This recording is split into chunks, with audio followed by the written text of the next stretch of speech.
Country Life on Midlands 103. Brought to you by W. Orshaw, Burlington Business Park, Tullamore. Supplier of New Holland tractors in the Midlands. worshaw.ie.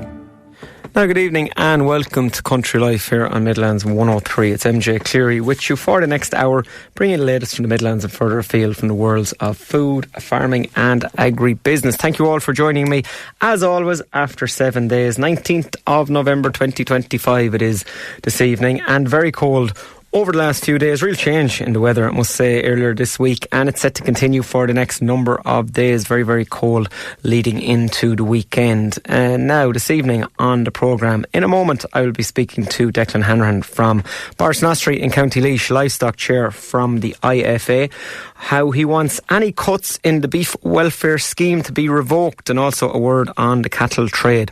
Also this evening, you may recall last week that we spoke on the annual Nuffield conference that took place in Horse and Jockey Hotel last Friday. Lots of really interesting papers by really interesting scholars, and one of those is going to be spoken about this evening.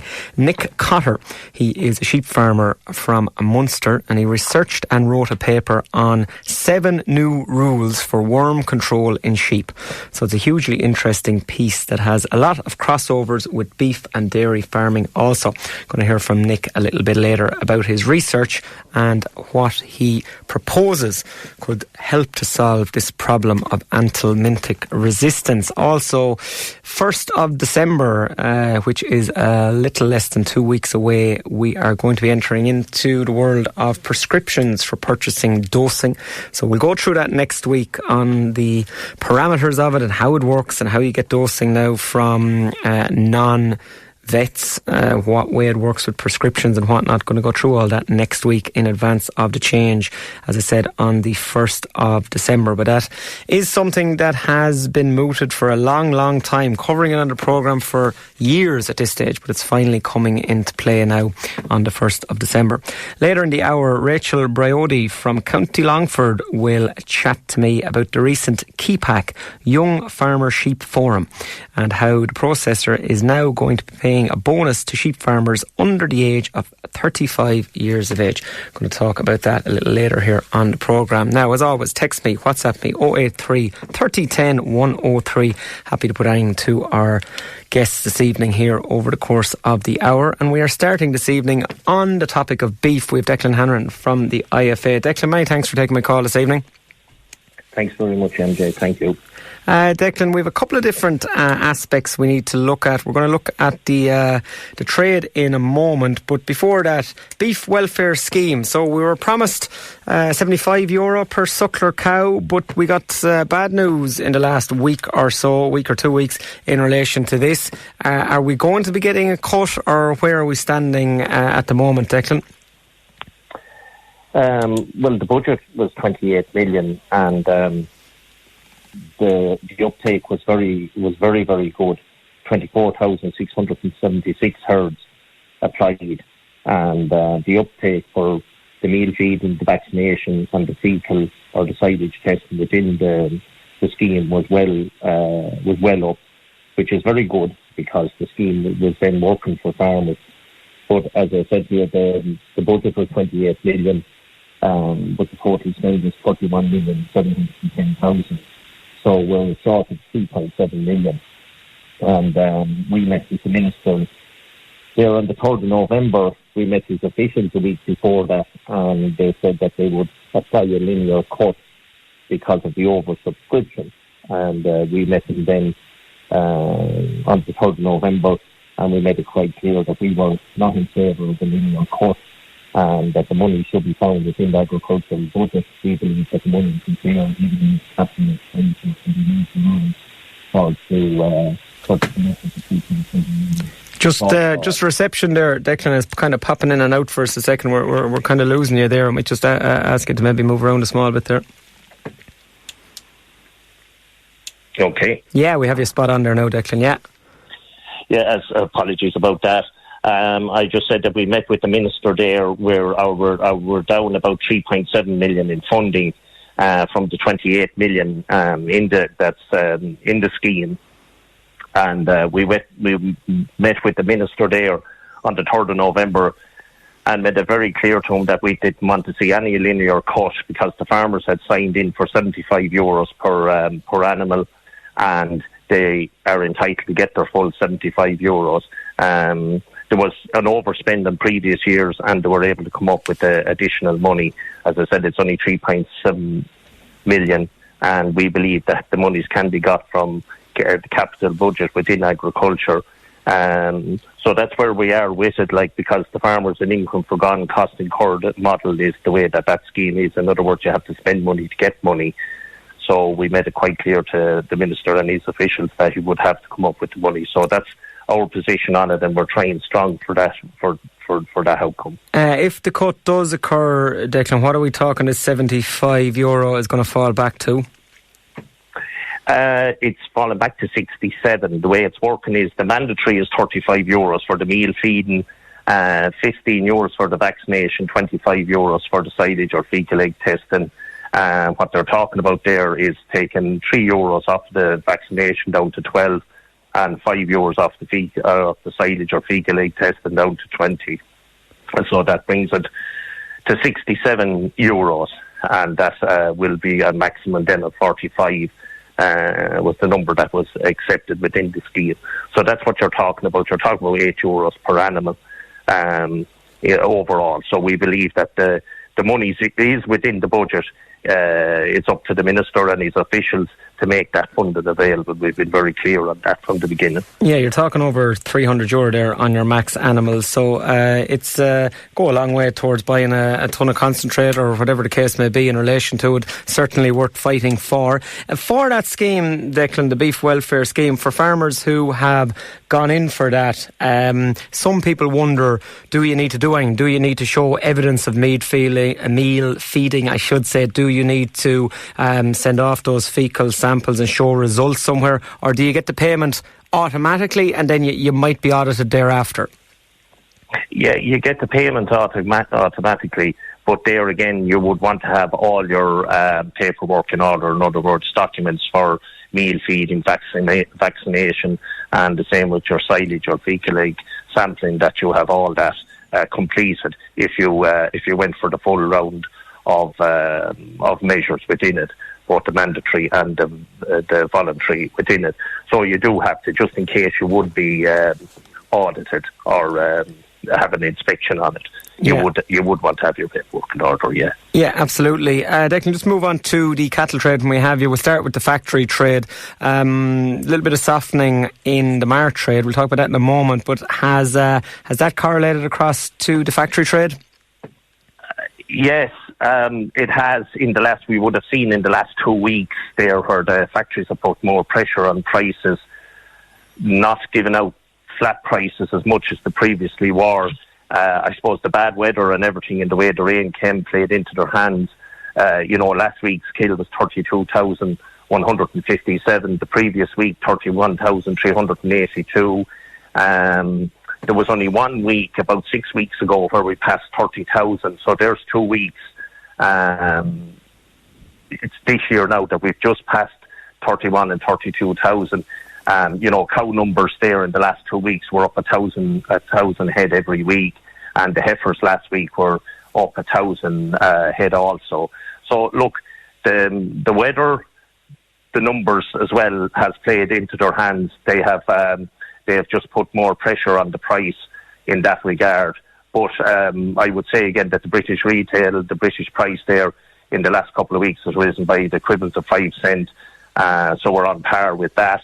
And the prime export benchmark price and the European price, we're ahead of that, and we always were the whole year. So look, just the numbers have got that little bit easier for them to get in the last 2 weeks, and the weather and has played into their hands also. So they've put pressure on price. But look, Borbia predicting that earlier on there that 165,000 a few weeks ago there, 165,000 cattle less slaughtered compared to last year. And they're talking about could reach again the end of the year somewhere in the region of 200,000 less. So look, numbers are not there, and it's just that they are taking advantage of the weather and just the way it's fallen on farmers at the moment. Martrade as well, Declan, just looking at the Farmers Journal last week and their price comparisons, and we're seeing dips from anything from 10, I suppose, up to 30 cent a kilo, depending on weight brackets over the course of the last couple of weeks. I suppose, look, realistically, with the weather the way it was, a lot of cattle came on stream and then prices dipped slightly. Like it's marginal enough, but still it's a dip. Yeah, very much so. You're correct in that the weather changed. All of a sudden, we got an enormous amount of rain in a short period, and it forced a lot more cattle that were out grazing there. We were after having a very good autumn with more grass available, and things were sailing on. Then we got this wet weather, and it put more pressure. Anyone that went to the mart were selling, and that's what put more pressure on the system. Maybe some farmers as well that would have had their volumes got, and maybe a few less around the rings. But in general, the store prices are holding reasonably well. Them good quality stores and good quality weanlings down to the calves and the runners as well are still holding a very good price relative to where they were 12 months ago. So, it looks positive across the board in that regard. Yeah, I saw a headline on the Journal, actually, on one of their articles, and it is shed of weanlings that cost €100,000 last year, now costing €250,000 according to a beef finisher. They're eye-watering sums being paid for weanlings at the moment, Declan. Yes, there is. There was great prices, and throughout the whole year, because of the demand across Europe, our shippers, there and exporters would have been shipping into good markets across Spain, into Italy. A lot of them being fattened then on those in feedlots there, and even moving on to Morocco for slaughter, or a lot of them moving on to third markets as well. So the demand across Europe the whole year has been very strong for Irish cattle due to the blue tongue situation in Europe, and as well as that the numbers are down. We're back numbers in Ireland from where we previously were year on year, and in Europe they have dipped seriously also. So that has driven on the demand for the Irish weanlings. Yeah, very good, Declan, and keep fighting the fight for the beef welfare scheme. As you say, we're looking for the 75 and calling on the Minister to do that, and we're going to say many thanks for joining me here on the programme this evening. Thanks very much, MJ. Thank you. Declan Hanrahan there, beef chair from the IFA, and just talking about weanling prices, just looking at Ross Gray here online, and popped it up in front. I'm seeing a few prices. Obviously can't see the quality, but I know by the prices the quality must be good. Limousine bull weanling, 335 kilos, €2,090. Another limousine, 327 kilos, 1950. So they're averaging roughly 330. Those one against another, they're averaging 2,000. What are we? Well over €6 a kilo there. Back down into some lesser animals, but still 310 kilos, 1790. Another 315 there, 1840. Just huge prices being paid for good quality weanlings at the moment. But as we said, that trade has come back slightly, but still quality is always going to garner high prices. Now, coming up after the break, we're going to be talking to Nick Cotter. He's from a farm, he's from a sheep farm, but also he has a business called Cotter Agritech. But he's an Nuffield scholar as well, and he wrote a paper last week about new rules for worm control in sheep. We're going to hear all about that in just a moment. Country Life on Midlands 103. With W.R. Shaw, family owned and serving the Midlands since 1982, we're Ireland's largest independent agri-dealer, specialising in New Holland tractors and parts. With over 40 years' experience, we provide top quality sales, service and support. Visit W.R. Shaw in Tullamore and Carlow, or online at wrshaw.ie. And you're very welcome back to Country Life here on Midlands 103. Now we are moving on to the aspect of sheep farming, and specifically worm control in sheep farming, and we have Nick Cotter joining us, a recent Nuffield scholar. Nick, many thanks for taking my call this evening. Good evening, MJ. Great to be here. You're more than welcome, Nick. Now, listeners on the programme will have heard your voice before, Nick. As recently as the ploughing here in Tullamore in September, I spoke to you on the day, recorded a little piece with you, and I played it on the programme either that evening or the following week. I can't recall. But we're speaking about something a little different this evening. We're speaking about your recent studies for the Nuffield Scholarship Programme. But just before we talk about that, Nick, a little bit about your farm and your business, please, to refresh people's memories. Sure, yeah. Grew up on a sheep farm in Abbeyfield in West Limerick, and I'm sheep farming currently in partnership with my dad, Nick Senior. We're running 200 ewes, and I suppose our family, and as I've grown up, we focused on diversifying that farm and trying to increase the overall farm income and provide suitable employment at home for all the family.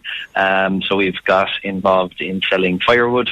We direct sell boxed lamb off the farm, and we have a agri-tech startup providing labour-saving technology to sheep farmers, which would have been the subject of that ploughing interview.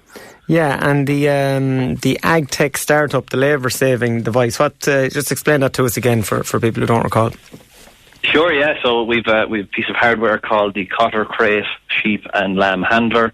So it's a piece of equipment made from stainless steel that clamps each animal individually, so sheep farmers can quickly, easily and safely carry out multiple tasks at one time on individual sheep. So saving labour, taking the back-breaking work out of it, and I suppose improving overall animal health and welfare.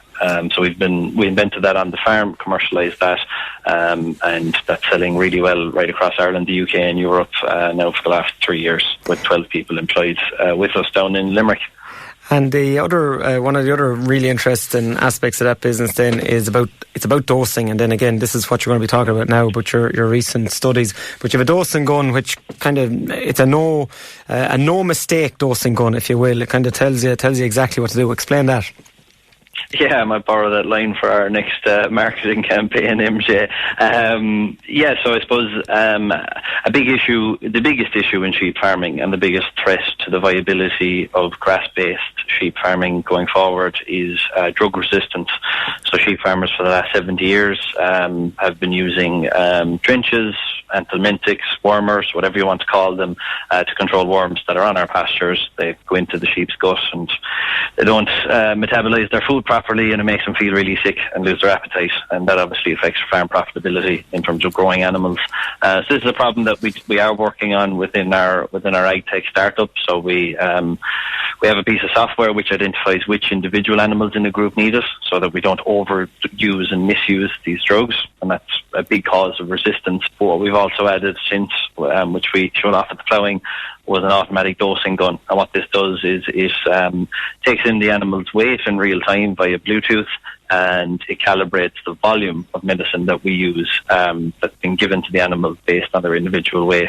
So by targeting it to only the animals who need it and only the exact amount of medication that particular animal needs, it's a 70% reduction in the use of these drugs. So it's the highest level of precision ever seen. And I suppose I've since taken on Nuffield scholarship to look more broadly at this topic of anthelmintic resistance, trying to see across the world how we can go about solving this problem. Yeah, so you have real-world experience on the ground. Nobody could have more real-world experience, really, like in this area between your background and the business. So then you cracked on and you studied for this. It's called 7 New Rules for Worm Control in Sheep. So I suppose a little bit of background on it first before you launch into the mechanics of it. Nick, where did you go to study for this? How long did it take you? Sure, yeah. Look, Nuffield it's a 2-year program. It's a travel scholarship. Successful applicants receive a bursary of €18,000 to travel the world. It's 12 weeks minimum travel that's involved to go and meet farmers, researchers, vets on a topic of their choice, and it goes right across all the agricultural sectors in Ireland. So I would have travelled to 12 different countries. At the presentation, when I did a count, there was 36 flights involved and 144 meetings with farmers, vets, and researchers travelling across New Zealand, Australia, Kenya, the United States, Canada. We were down in Brazil as well, and some more travel closer to home in Ireland and the UK as well. So really saw every different type of farming, and yeah, just a really life-changing opportunity, and I couldn't recommend Nuffield higher, even on the travel basis alone. But getting to meet some of the world class in farming really was a really cool opportunity. Yeah, absolutely. Well, we're going to hear all about it in just a moment. We're going to shoot to an ad break briefly, and we're going to have you back in just a moment, Nick, telling us about 7 new rules for worm control in sheep. Country Life on Midlands 103. Brought to you by W.R. Shaw, where New Holland isn't just a brand, it's our passion. For over 40 years, we've been Ireland's trusted name for New Holland tractors, parts and farm machinery. Whether you need new, used or ex-hire tractors, we've got you covered. wrshaw.ie. And you're very welcome back to Country Life here in Midlands 103. Now, we started before the break with Nick Cotter in relation to his studies on worm control in sheep for his recent Nuffield Scholarship. And we're back with Nick now. Nick, we're going to leave it to you. Explain it to us. So, your 7 new rules for worm control in sheep. Off you go. Yeah, I suppose the reason for picking this topic, our farm at home is organic, which is why I'm interested in ways to reduce chemical inputs. And I suppose when we look at worms, Professor Tommy Boland from UCD has said that resistance to the drugs we use to control worms is the biggest threat to the future of grass-based lamb production. So our grass-fed competitive advantage and international reputation is at stake here. As it stands at the moment, worms cost the Irish livestock industry €237 million annually, and this cost is increasing as resistance is rapidly developing to these chemicals. And I suppose resistance is on 100% of sheep farms in Ireland, according to Teagasc data, but also 100% of dairy calf to beef farms. So these 7 rules are actually just as relevant to cattle as they are to sheep. And I suppose at the outset, to understand why Professor Tommy Boland said that, I went first to New Zealand, who are ahead of anyone else in the world in terms of resistance. And I met 2 farmers over there, Leslie Coppell and Rob Foreman, and both of them almost went broke from drench resistance. Leslie remortgaged her farm, and Rob was loss-making 3 years running due to not being able to control worms and produce lamb profitably. So this problem is bringing huge financial pressure and taking a significant mental toll on farmers over there. Now, both of them have made significant changes to their farm systems to reduce drug usage, and 3 years later they have reversed resistance. So this is not a death sentence, but we in Ireland are racing towards a similar crisis. And I suppose the quickest fix would be to introduce minimum pricing for these drugs. It's worked for smoking and it's worked for alcohol as well. But I do suspect all my farming friends would shoot me if I proposed this. So I instead looked at some other options and came up with these 7 rules. And your rules then are broken down, quite straightforwardly, one through to 7. But you're starting off with rule number 1, and as always, we start with the basic building blocks, and that's what it's called. Start with the basics. What are the basics, Nick? Yeah, I suppose the basics are things like quarantining new animals, calibrating your drench gun, and testing if your drugs work. Animal Health Ireland data from 2022 surveys of sheep farmers shows that the vast majority of sheep farmers in Ireland are not doing these things. And I suppose something that I had to confront was trying to figure out why. I suppose we've been told for 20 years to do these simple things, and really the analogy that I came up with was that drench resistance is like trying to lose weight.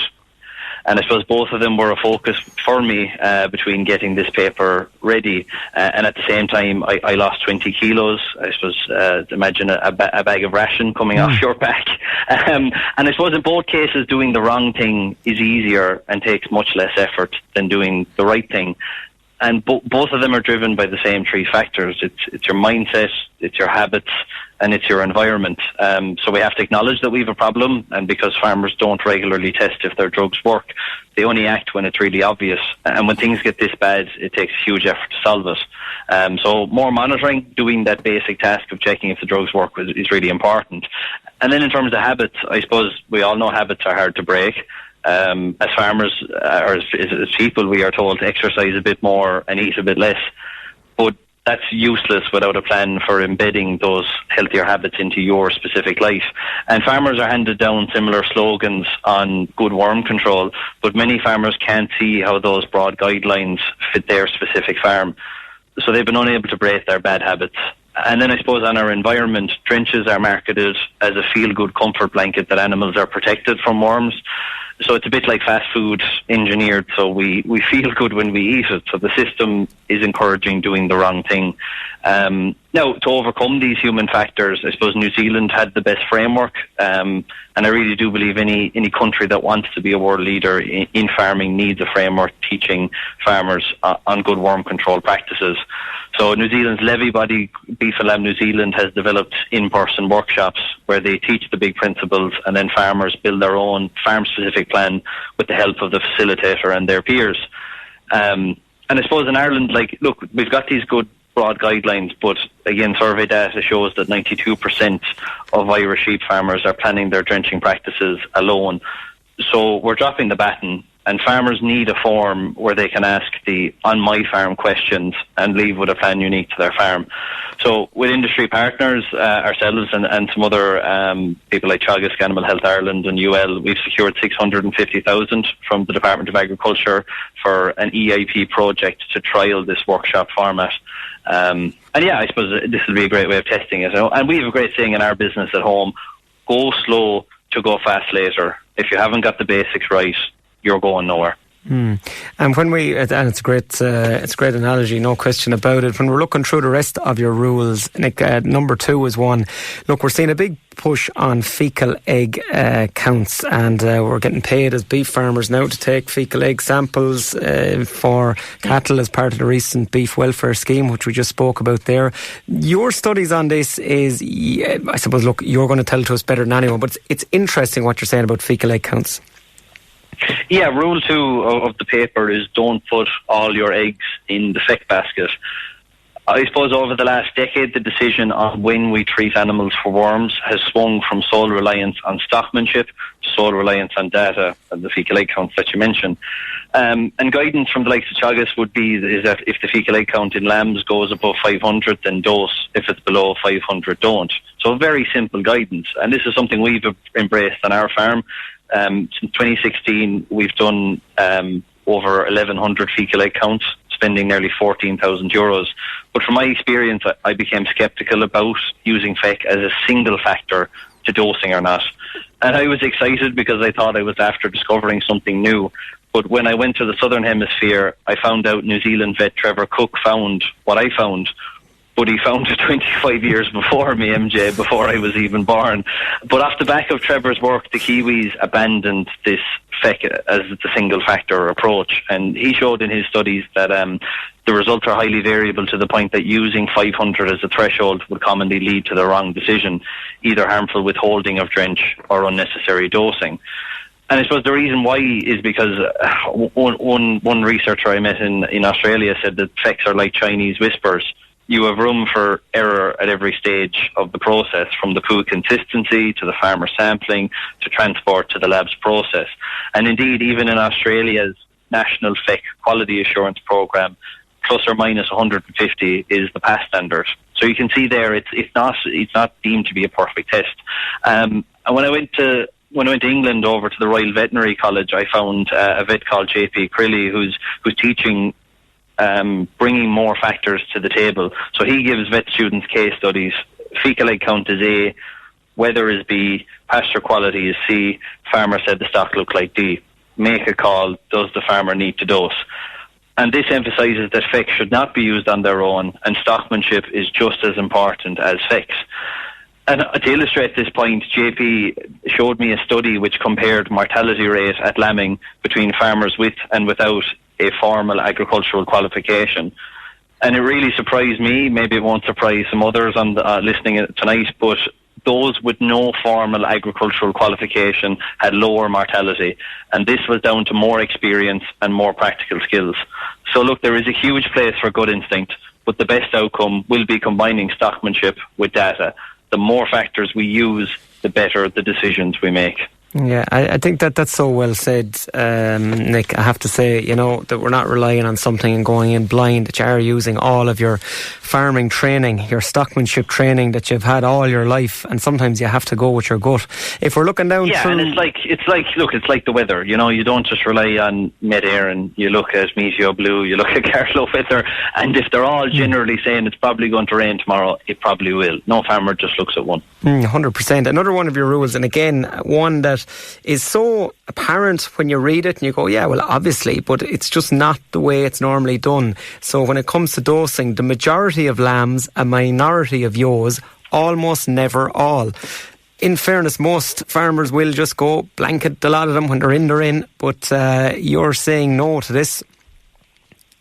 Yeah, I suppose the concept of treating only the individuals who need it and leaving some untreated, this is called targeted selective treatment, or TST for short. This is becoming the gold standard in agri-chemical usage. We see it in selective dry cow therapy, which is a legal requirement in the European Union. And on our travels, we visited a John Deere dealer over in the US, and for crop spraying, they had a boom sprayer with integrated cameras running artificial intelligence that were detecting and spraying only the weeds instead of the whole field. And look, in terms of the selective parasite control, this has been trialled extensively in Scotland in particular, and our commercial product within Cotter Agritech is in this space. But up in Scotland, they compared blanket dosing all the lambs monthly with TST, where only the ones who did not hit performance targets were dosed. And at the end of a 5-year study, drug efficacy had fell in the blanket group from 95 to 60%, whereas in the TST group, it held at 90%. And growth rates were identical between groups, but 50% less chemical was used in the TST group. And progressive farmers I met around the world have adopted TST, but the lack of handling facilities on many sheep farms remains a key barrier. And that's something that TAMS, really, we need a massive overhaul of TAMS from a sheep point of view, and that will help facilitate farmers doing selective treatment and tracking performance, see who's growing, see who's not. But there is a culture change needed as well to get farmers comfortable with leaving animals untreated. And that's ultimately going to be, I suppose, early adopters showing that it is perfectly safe to leave a minority of lambs and a majority of ewes untreated, because they simply don't need it. Another one of your rules, Nick, is the idea of using multiple drugs. And again, the study behind this is very compelling. Yeah, probably the most controversial of the rules, and it's one I spent a very long time on before hanging my hat on it. Rule 6 ended up being called "Shoot them, stab them, drown them," which was a quote from an Australian sheep farmer I met called Matt Kelly. I suppose in the Northern Hemisphere, in Ireland, we tend to use one drug at a time, and we rotate between 5 different drugs that are available across a year. But Matt explained to me that he always uses a mix of drugs together, a cocktail, since it's best practice in the Southern Hemisphere. And he explained it to me with quite simple maths. If we imagine we have 100 worms in a sheep, if drug 1 is 90% effective, we kill 90 worms and we have 10 survivors. If we add a second drug, assuming 80% efficacy, we'll have 2 survivors. And if we use a third drug that is 50% efficacy, we'll have 1 lone survivor. So this is 10 times less resistant worms remaining than if we just use 1 drug. And less survivors means less of them contributing to the next generation, and our risk of developing resistance is much lower. Now, to be frank, MJ, I was unsure whether to agree with Matt on this, since on basic observation, Australia and New Zealand have the highest levels of drench resistance in the world. So I kept digging, and I found out that in crop protection, the cocktail approach is best practice globally. I met a agronomist who was from Canada, who was also a Nuffield scholar, and she works for agri-chemical giant Bayer. And I suppose we got talking, and she explained that she sent me a paper of the largest ever real-world study on herbicide resistance. So 105 farms in central Illinois, which is the heart of U.S. corn production, they were tracked over 7 years. And what it showed was that for every 1 additional drug farmers put into their tank, resistance developed 83 times slower. Now, Lauren is great, the agronomist that I met, but the conspiracy theorist in me was saying that this was an employee from a massive drug company. And for someone with a hammer in their hand, every problem looks pretty much like a nail. So I kept digging again, and this led me to Dave Rendell, who is a retired Aussie vet and early promoter of cocktails in sheep. And in defending it, Dave mentioned to me that cocktails have helped save lives. If you look at the big 3 infectious diseases, HIV, TB and malaria, they killed nearly 5 million people at their peak in the early 2000s. Now, effective drugs were available since the mid-20th century, so just after World War II. But when used on their own, resistance rapidly developed and they stopped working.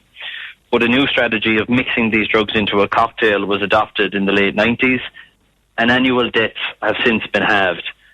70 million lives saved, largely due to cocktails. So the maths didn't lie.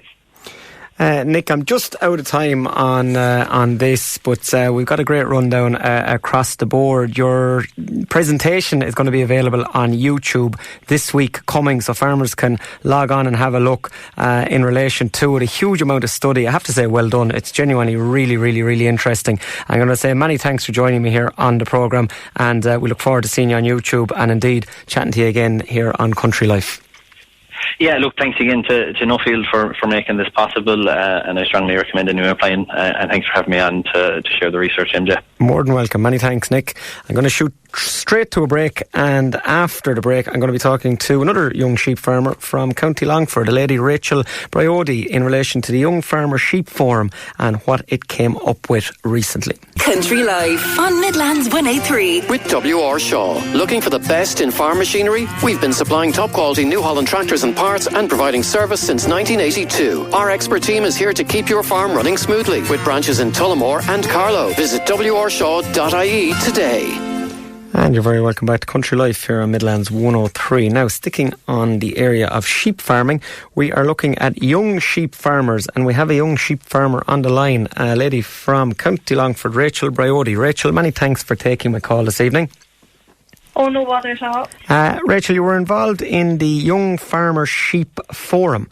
So we know that the age demographic of farmers across the board is higher than we would like it to be, and encouraging the next generation is a big issue for us all, but none more so than in sheep farming. However, I suppose you're part of the next generation, Rachel. Can you tell us a little bit about yourself, what you're doing with yourself and your home farm, and then we'll launch into a little bit about the Sheep Farmer Forum.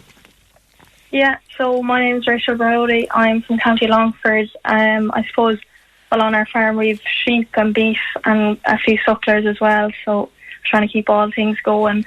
And then I'm studying agricultural science up in UCD as well. So you have a lot going on, Rachel. Fair play to you. What age are you?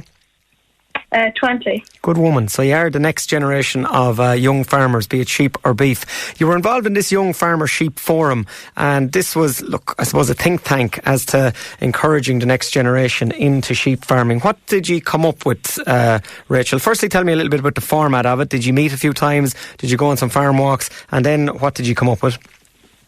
Yeah, so basically started at the start of April. We'd meet up once a month and go to different farm visits, or we looked through the Keepack factory from start to finish and lamb process, and we just got a good insight in the total sheep industry. And then we from there we just started to break it all down and see the different creases in the sector and trying to sort out what we could do better or recommend to the government to kind of help us out. Yes, very good. And I suppose one or two of the main proposals then that you came up with to help generational renewal in sheep farming, was there a big one that was standing out for you all, the group of you, it was 12 or 13 of you doing it all together? Was there one thing that you were all kind of saying, look, if we got this sorted it would definitely help? Yeah, so we look down on different brackets for all stages of life and ages and problems within the sheep industry, but we broke down into generational renewal, rural planning, and then policy development, and then sheep sector support.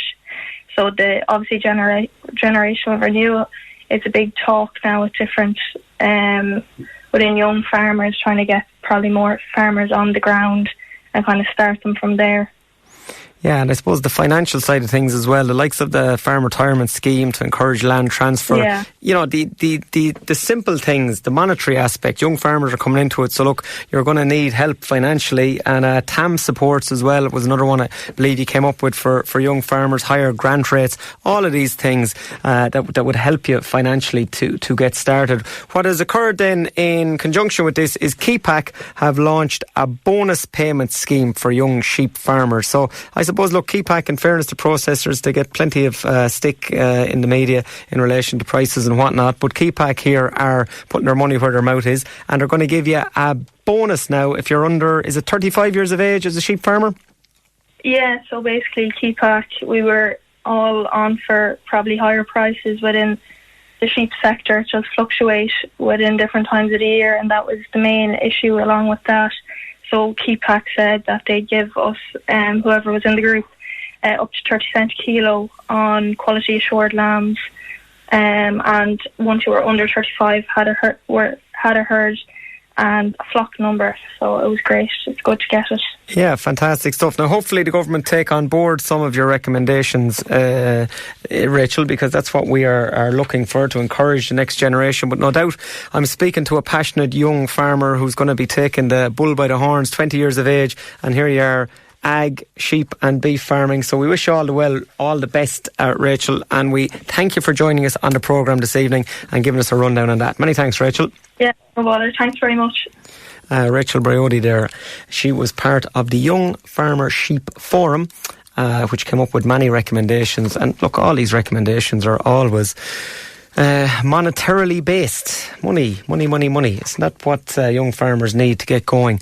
And how many pages was in that document that was launched at the Ploughing on Generational Renewal? I think it was over 100. And one of the big ones was a farm retirement scheme, something like the old installation aid, where the senior farmer who's retiring then gets money for a 6 or 7 year period, and then the young farmer can come on board. That's what's needed here. And until we get that, we can talk about generational renewal until we're blue in the face, but until there's some hard cash put on the table, it's going to be very challenging to encourage the next generation to move on. And that is it for this evening's programme. We had a sheep-heavy programme this evening. I have to say many thanks to Nick Cotter there from Cotter Agritech. What an interesting study he did for Nuffield on sheep and sheep dosing and how to circumvent the problem of anthelmintic resistance. I could have spoke to Nick for the whole programme and probably next week's programme as well, but his paper will be available, or the presentation I should say on his paper will be available on YouTube, I think towards the end of this week. If you type in Nick Cotter Nuffield, you'll be able to watch it. I think it's about 10 minutes long. Many thanks to Rachel Briotti there as well, giving us a rundown. And also at the start of the hour, Declan Hanrahan from the IFA was speaking to us about how they are calling for the full €75 to be paid for the beef welfare scheme. That is it for this evening's programme, and what seemed to be a very short programme altogether, I have to say. I'll be back with you next week, as always, in 7 days' time. Shows repeated Sunday morning at 7 a.m. through to 8 a.m. You can catch us wherever you get your podcast. Type in MJ space Clery and we will pop up. You can listen at your leisure. We will speak to you in 7 days' time. Good night.